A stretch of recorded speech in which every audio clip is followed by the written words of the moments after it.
akan menampilkan sebuah video pemeriksaan fisioterapi yaitu kardiopulmonar. Selamat menyaksikan!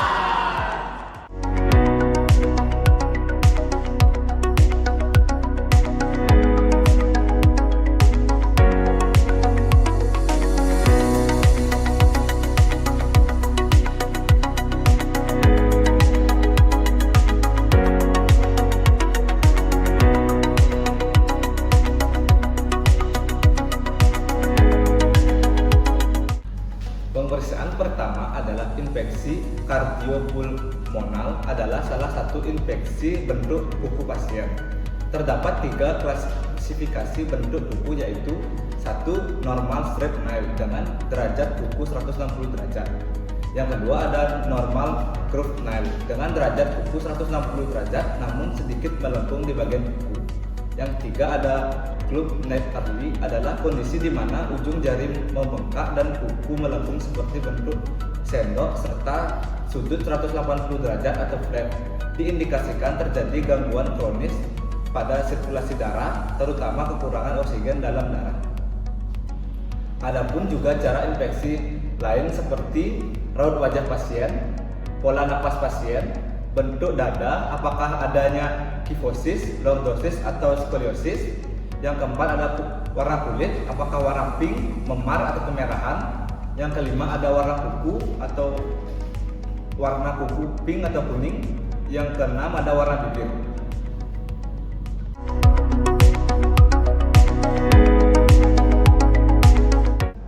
Nah, jadi di sini saya ingin menjelaskan terkait palpasi. Nah, palpasi ini digunakan untuk memeriksa akral tubuh, yang dimana normalnya seseorang itu memiliki akral tubuh yang hangat. Kemudian palpasi ini bisa digunakan juga untuk memeriksa jenis edema yang diderita pada pasien.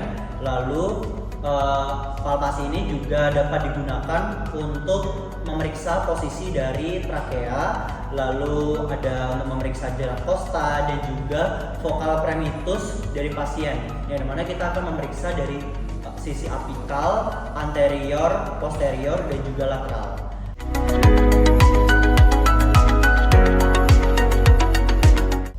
Baik, selanjutnya ada penilaian derajat edema. Penilaian derajat edema merupakan sebuah pemeriksaan yang bertujuan untuk menilai seberapa keparahan dari edema tersebut.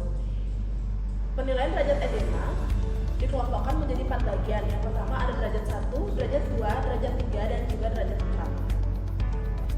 Pemeriksaan derajat edema dapat dilakukan dengan cara menekan kaki pasien, lalu perhatikan dari derajat tekannya. Perhatikan kedalaman tekanan dan juga waktu kembali.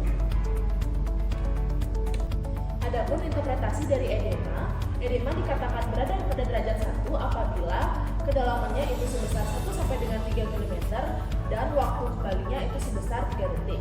Kemudian dikatakan pada derajat 2 apabila kedalamannya itu sebesar 3 sampai dengan 5 mm dan waktu kembalinya itu sebesar 5 detik. Kemudian dikatakan berada pada derajat 3 apabila kedalamannya itu berada pada kedalaman 5 sampai dengan 7 mm dan waktu kembalinya itu sebesar 7 detik. Dan dikatakan pada derajat 4 apabila kedalamannya itu berada pada kedalaman 7 mm atau lebih dari itu dan waktu kembalinya itu sebesar 7 detik.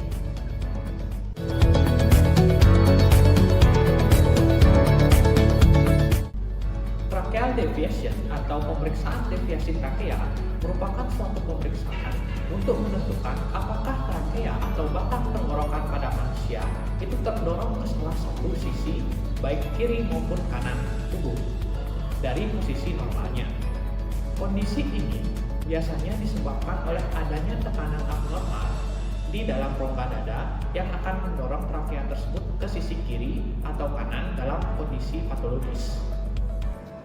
Baik, selanjutnya adalah pemeriksaan dari tracheal deviation atau deviasi trakea. Nah, langkah-langkah dari pemeriksaan ini atau inspeksi sekaligus palpasinya, yaitu langkah pertama adalah kita letakkan di mana parasternal notch atau fossa di atas sternum itu ada di sini. Lalu langkah keduanya adalah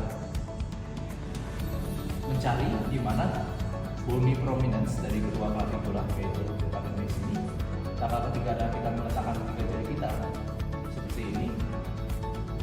Lalu langkah keempat adalah kita menarik garis imajiner dari tengah dagu promanus hingga ke trakea dia, hingga ke jari tengah kita, dan kita lihat apakah garis lurus ini lurus atau bengkok. Jika bengkok, maka promanus ini positif untuk tracheal deviation. Jika garis imajinernya berupa lurus, pasien ini trakeanya normal atau lurus. Interpretasi arah deviasi trakea itu tergantung pada patologi yang didasarinya. Yang pertama itu ada penyimpangan trakea terjadi ke arah kelainan apabila terjadi kelemahan atau kekurangan volume paru-paru di satu sisi. Contohnya yang terjadi pada pasien atelektasis, fibrosis, ataupun pembedahan eksisi jaringan paru-paru. Yang kedua, penyimpangan menjauhi sisi kelainan apabila ada peningkatan volume pada satu sisi paru-paru. Misalnya, pada pasien ketegangan pneumotoraks dan efusi pleura. Dan yang ketiga, mediastinum itu dapat bergeser ke arah kanan pada pasien lanjut usia jika tidak ada patologi paru-paru, ada sebagai akibat kepanjangan aterosklerosis lengkungan aorta.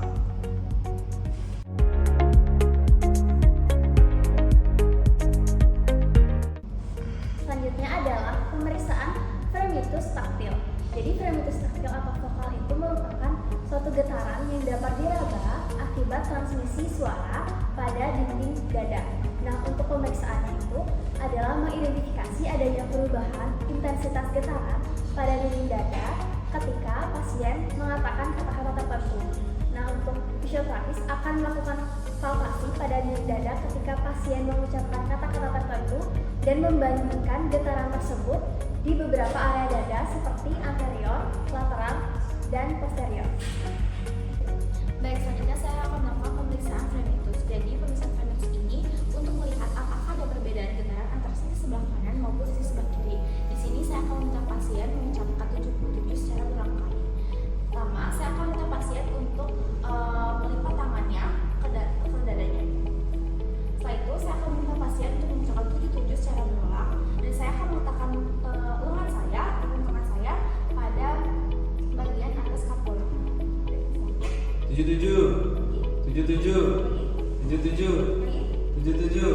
Baik, selanjutnya saya akan mengecek di bagian sisi lateral. Sisi lateral sendiri saya akan mengecek di bagian mid aksilateral. 77. Oke, selanjutnya saya akan ke bagian anterior. Selanjutnya untuk bagian anterior, saya akan meletakkan lengan saya pada mid clavicula pada pasien dan meminta pasien untuk mengucapkan 77 secara berulang. 77. Baik, mungkin sekian dari saya. Terima kasih. Nah, selanjutnya adalah interpretasi fremitus vokal. Nah, interpretasi yang pertama yaitu jika fremitus atau getaran meningkat itu menandakan adanya konsolidasi atau penumpukan cairan di jaringan paru-paru. Hal itu seperti pada kondisi penyakit pneumonia, TBC, dan tumor paru-paru. Nah, selanjutnya adalah jika fremitus atau getaran menurun, berkurang, atau bahkan hilang, itu menunjukkan adanya hambatan getaran suara seperti kondisi efusi pada pleura atau obstruksi saluran udara. Nah, yang terakhir adalah fremitus atau getaran teraba normal. Itu menunjukkan paru-paru bebas dari perubahan hambatan ataupun perubahan struktural yang signifikan.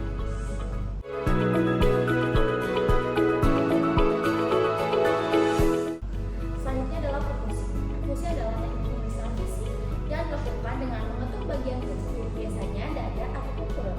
Dalam konteks pemeriksaan paru-paru, perkusi digunakan untuk menilai kepadatan jaringan paru-paru dan ruang pleura, di mana getaran dan bunyi yang dihasilkan dari perkusi dapat memberikan informasi mengenai ada atau tidaknya udara, cairan, ataupun jaringan pada paru-paru. Selain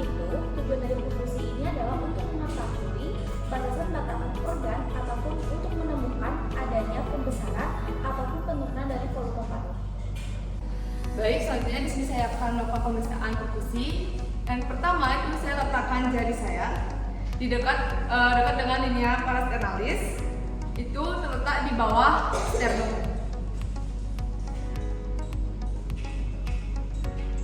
Lakukan hingga sampai inferior costal.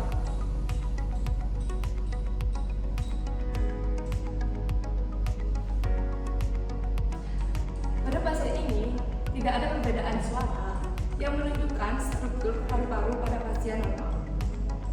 Sekian video yang dapat kami tampilkan dari SK5. Terima kasih sudah menonton dan semoga bermanfaat. Bye-bye!